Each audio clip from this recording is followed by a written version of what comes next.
지나간 과거에서 지혜를 얻고 새로운 세계를 창조해온 고대인. 인류의 문명을 획기적으로 바꾼 도구, 문자, 그리고 종교. 인류는 어떻게 새로운 문명을 만들어냈는가? 그리고 어떤 인간이 새로운 문명을 창조해냈는가?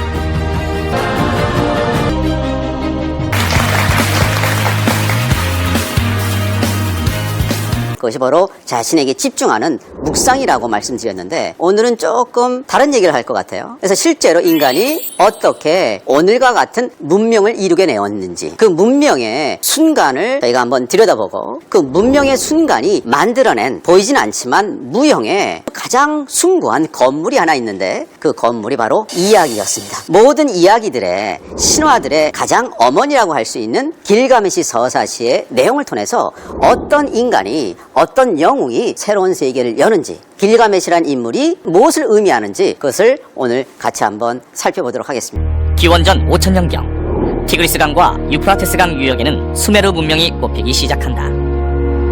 비옥한 침적토 지역으로 농업 생산이 가능했고 인류의 협동과 소통을 위한 도시가 만들어졌다. 우르크에서 우리는 문명을 이루는 도시의 모습과 문자의 기초를 발견할 수 있게 됐다. 여기 기원전 한 3200년 전에 발견된 토파 문서, 지금 루브르 박물관에 있는 건데요. 우르크에서 발견된 아주 오래된 토파 문서예요. 메소포타미안 돌이었기 때문에 대개 진흙 위에다 썼거든요. 진흙을 잘 다져갖고 철필로 그 갈대나무로 만들어요. 그래서 눌러서 썼다. 그래서 그것을 큐네이폼, 쐐기 문자라고 말합니다. 모든 문자는 그 형상을 흉내내면서, 흉내내기가 사실은 예술과 문명의 시작 아닙니까? 이 흉내내면서 시작되는데, 왼쪽에 있는 것이 의자 사인이에요. 의자 사인이지만 수메르 사람들이 의자를 그려놓고 사실 그보다 더 높은 차원의 의미를 부여했다는 거죠. 의자에 앉는 사람, 수메르어로 앤이라고 그러는데, 앤이란 사인이 의자도 되고 의자에 앉는 통치자의 의미도 있어요. 또 앤 사인이 무슨 의미가 있냐면 다스리다라는 의미도 있어요. 그러니까 한 사인을 갖고 여러 가지 의미를 다루는 겁니다. 두 번째는 이게 나무란 뜻인데, 나무라고 이쯤인데 이 이쯤이라는 것이 위로 곧바로 자라나다라는 동사 의미도 있어요. 세 번째는 이게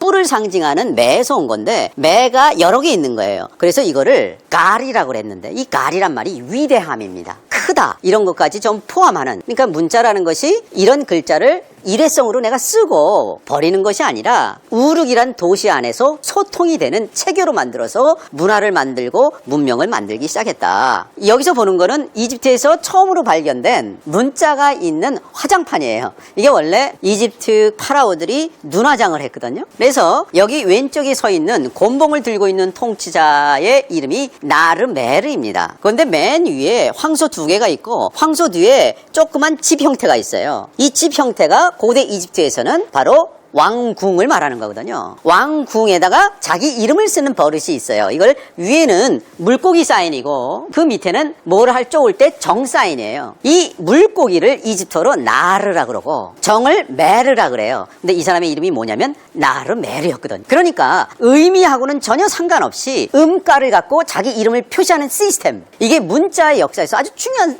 것인데, 이집트에서는 이거를 기원전 3100년부터 시작을 했다. 이집트가 이제 그 찬란한 문명이 기원전 3100년에 시작됐는데, 가장 초기에 문자가 있는 작품이 이게 나르메르 팔레트라는 거예요. 이게 조금 기원전 2600년 되면 이렇게 조금 더 발전된 형태로 쐐기 문자도 등장합니다. 기원전 2600년 텍스트인데, 이 사인들이 거의 이제 글자 같죠? 이걸 쐐기 문자가 고정이 돼요. 그러면서 인간이 처음으로 다른 사람과 소통할 수 있는 문자를 만들어내기 시작을 했다. 그래서 이제 여러 가지 문학들이 이제 등장하게 되는 거죠. 이때 문명에 보이진 않지만 무형의 새로운 그 문학 형태가 등장했다. 맨 처음에는 구전으로 등장했거든요. 그래서 구전으로 등장한 최초의 영웅 서사시가 길가메시 서사시다. 길가메시는 실제로 인류 최초의 도시라고 할 수 있는 우르크의 왕이었고 기원전 2600년의 왕이었습니다. 그런데 이 영웅적인 왕에 대한 신화가 막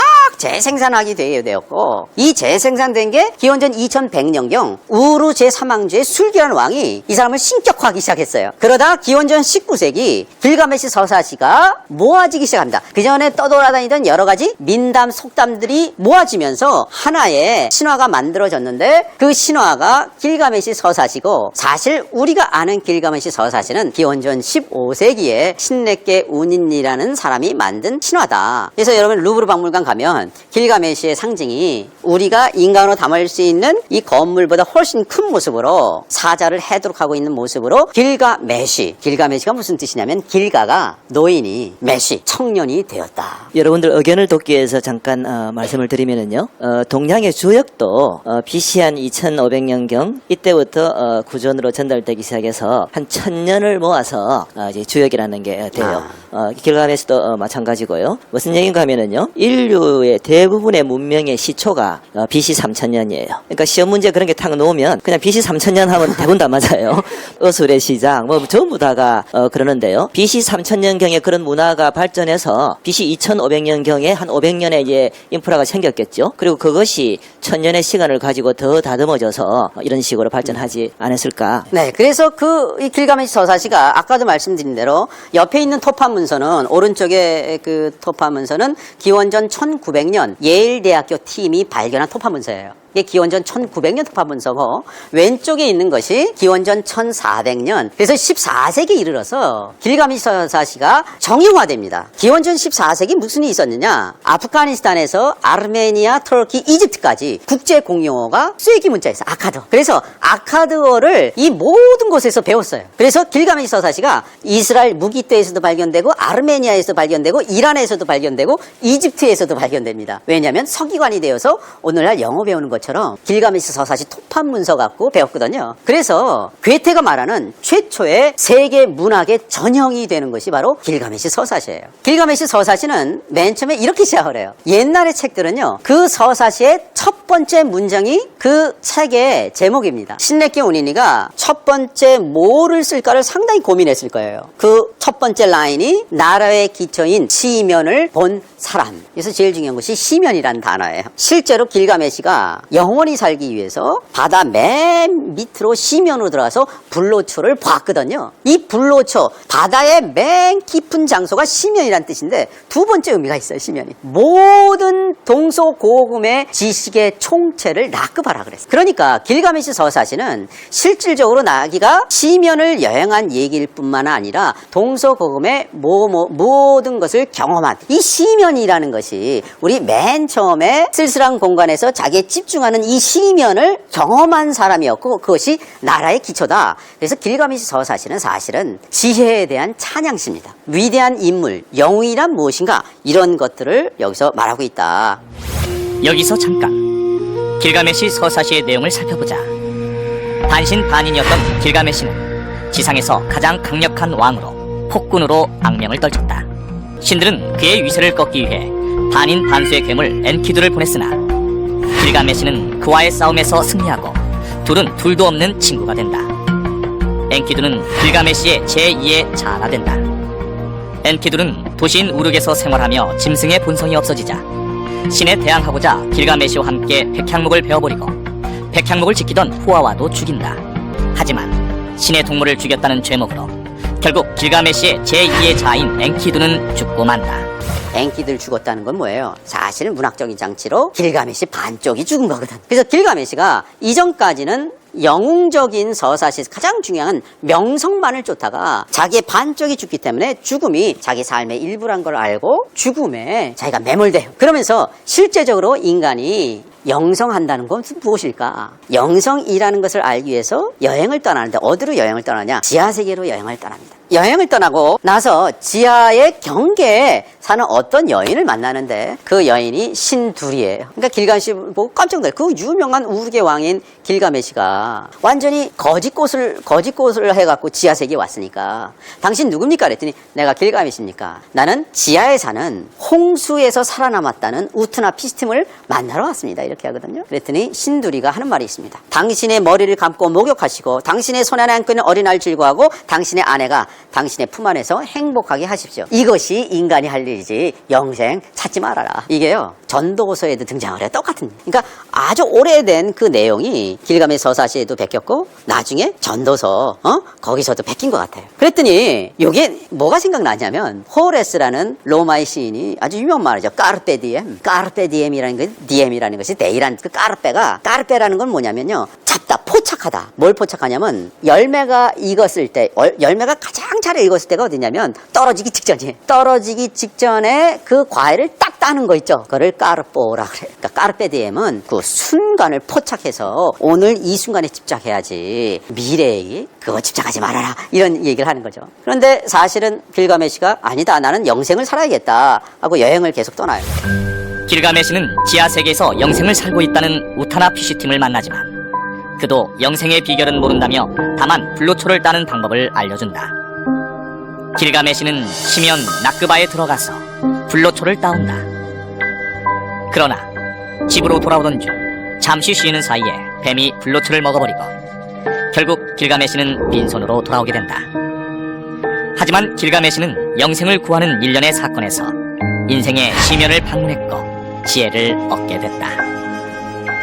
그러면서 이 신내께 운이를 쓴 사람이 제1토판의 구행에 다음같이 말합니다. 먼 길을 떠나서 죽을 고생을 했지만 반대로 생음을 얻었다. 이 3단계거든요. 이 3단계가 후에 등장하는 거의 모든 이야기와 서사시의 핵심입니다. 제일 중요한 것이 중간에 있는 단계예요. 지쳤지만이 뭐예요? 경계예요. 첫 번에는 먼 길을 떠나야 돼. 그래서 우룩을 떠나. 그래서 지하세계에서 죽음을 경험했지만 오히려 그것이 새 힘을 얻었다. 이걸 프랑스의 그 인류학자죠. 반 드네프라는 사람이 통과 의례라는 책을 썼어요. 통과 의례에서 한 개인이 개인으로 거듭나기 위해서, 영웅으로 거듭나기 위해서 3단계를 거쳐야 되는데 중간 단계 쳤지만 니히 단계가 제일 중요하고 이 단계를 리미널 스테이지라 그랬어요. 경계의 단계. 그래갖고 이 경계의 단계 이전에는 떠나야 되는 거예요. 집을 떠나야 돼요. 그리고 중간 단계에서 충분히 자기가 자기 할 일을 알아야지만 통합의 단계에서 온전한 사회는 으로 자기가 들어갈 수가 있다. 이 3단계로 진행되는 거거든요. 신곡이 다음과 같이 시작하고 있어요. 우리 인생의 삶의 여정의 한가운데서 우리는 어두운 숲속에 있는 내 자신을 발견했다. 근데 내가 어디 있었냐? 어두운 숲속에 있었대. 이게 경계성이거든요. 어두운 숲속은 뭐냐? 바른 길이 숨겨진 장소다 이거예요. 숨겨진 장소에 가면서 자기가 이제 맨 처음에 인페르노, 지옥으로 해서 퍼거토리, 연옥으로 가서 이제 파라디소, 천국으로 가는 그 과정이 맨 처음에 어두운 숲속으로 막 들어갑니다. 바로 그 영웅적인 그 여행, 그 알지 못하는 세계로 자기가 여행을 하면서 이 사람은 이제 영웅이 되기 시작한다. 우리 삶에 있어도 우리가 새로운 길을 모색하는 것은 역시 무지 세계, 알지 못하는 세계에 내가 충분히 들어가려고 노력할 때 우리한테 새로운 길이 열리지 않을까 이런 생각을 하게 되었습니다. 그런 영웅적인 삶을 여러분도 사셨으면 좋겠습니다. 오늘 강의를 여기서 마치겠습니다. 감사합니다.